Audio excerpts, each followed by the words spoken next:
ВМРО ДПМН се подготвува за избори. Пржинската влада останува како услов.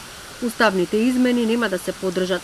Партијата ќе отпочне да ја подготвува изборната програма и да ги реорганизира општинските комитети.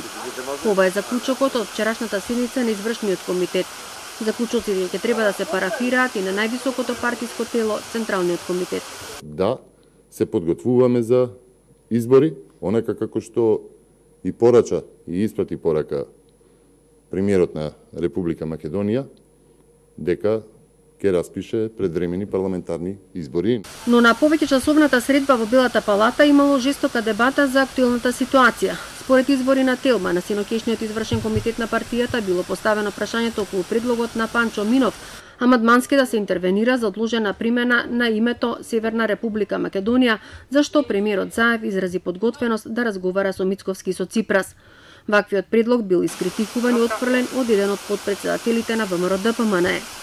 Нашите информации говорат дека висок функционер во партијата укажал дека предлогот на Панчо Минов не треба воопшто да се подценува, туку може само да се надгради во однос на уставните промени, па побарал да се стават на гласање неговите предлози за уставни амандмани. Предложени биле 3 амандмани. Да се гарантира македонскиот идентитет и македонскиот јазик. Името Северна Република Македонија за надворешна употреба да се примени веднаш пошто Македонија би влегла во НАТО. Внатрешната промена на уставното име да биде сукцесивно применувана, односно комплетно да се имплементира внатрешната промена на името кога Македонија ќе влезе во Европската Унија.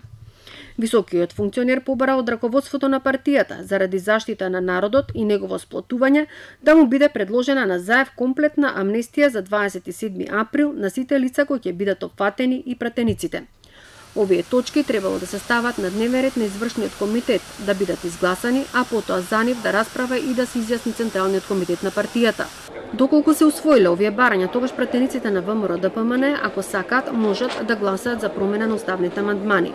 Мицковски се спротивставил на ваквите предлози и директно одговорил дека за ваквите точки нема зошто да се преговара со Заев, затоа што партијата ќе оди на избори во кои според него би победила ВМРО ДПМН. Мнозинството членови на извршниот комитет сепак донеле заклучок да се оди на избори и да не се гласаат уставните измени. Дел од високите функционери на Мицковски му кажале дека дури и да победи на изборите, прашање е дали воопшто може да се направи влада и со кој ќе коалицира. На седницата не се разговарало за евентуални исклучување од партијата на оние кои излегува да гласаат на референдумот. Што би кажал јас народно, од дома не би требало никој да ми исклучи.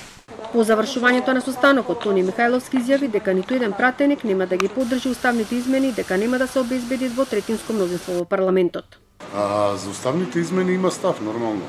Пратеничката група е комплетна, целосна, на една страна. Нема поединци, пазарања како што се шпекулираше со... Не. За сега нема. Нормално притисоците остануваат. Партијата и во наредните денови ќе свика седници на извршниот комитет, а заклучоците ќе ги донесе Централниот комитет.